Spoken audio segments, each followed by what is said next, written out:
Look at me, I am an idiot who is in the 79.9% of people who are not subscribed to Brain Cell Bomb, the best YouTube channel of all time. You best hurry up and fix that, homie.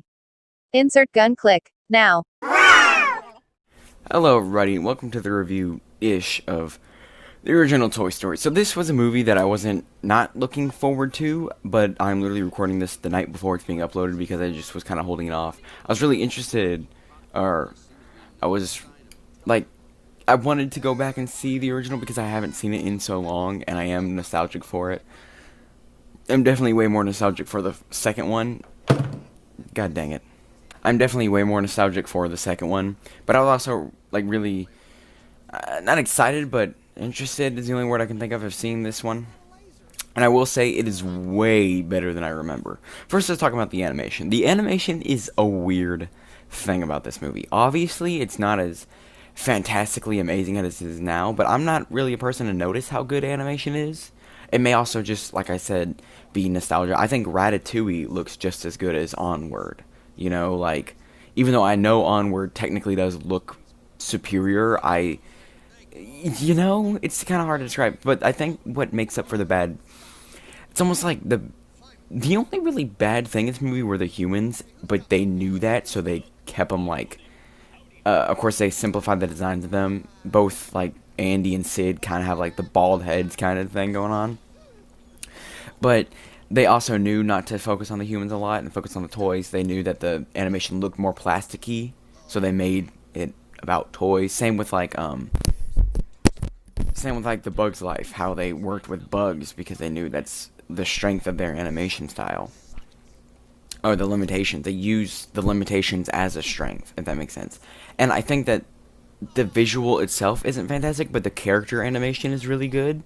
That's all I could think of while watching this was, okay, it looks not good, but they make up for that by making it move good. Does that make sense? Like, it doesn't look fantastic. Like, if you just took a screenshot, it's like, that's kind of bad. But with it in motion, it makes it look perfectly fine. It looks suitable.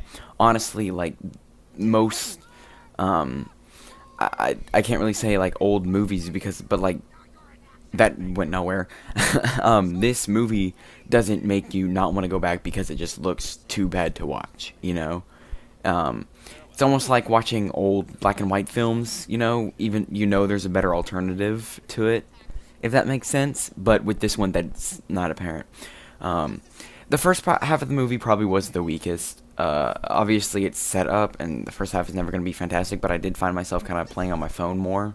But then the second half, not really like a 3-act kind of thing, just like the first half I was like, whatever. And the second half I really got into it. Maybe it's because the characters started growing on each other.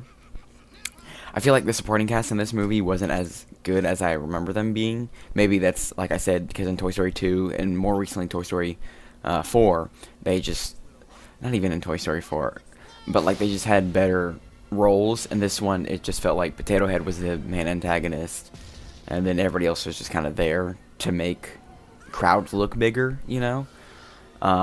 They probably weren't planning on a sequel, so they didn't really flesh out too many of the characters, which makes sense. I'm not blaming them for that or anything, but like I said, Woody in the first half did come off as a jerk, but once the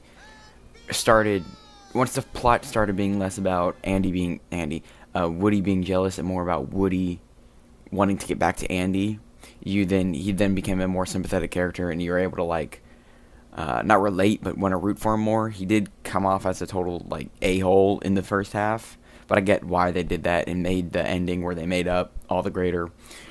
And this movie's just really well written.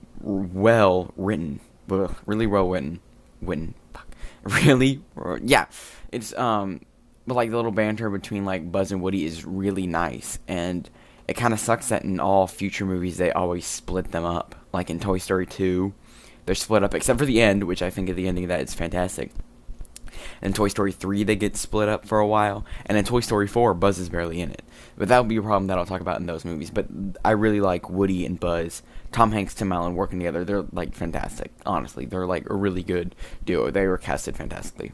So of course, with these reviews videos, I don't do a 8 out of 10 or anything like that because I feel like those are arbitrary. So what I do is as I go through, I rank them. So of course, right now, Toy Story is number 1. Next time we're watching Bug's Life, or It's a Bug's Life? No, it's Bug's Life. A Bug's Life. Yeah. Next time we're watching Bug's Life, that is a movie I'm not. It's another thing where I'm not looking forward to it, but I want to see it again because it's been so long. These original Pixar movies, like, I think all the ones before Up are some of the best, obviously. But Bug's Life is also really forgettable. People kind of forget about it when like they discuss like the Pixar grades and stuff. Probably because it's maybe not even a grade. I don't know. We'll find out next time. Probably next week. Thank you guys for watching. That's video over. Yeah.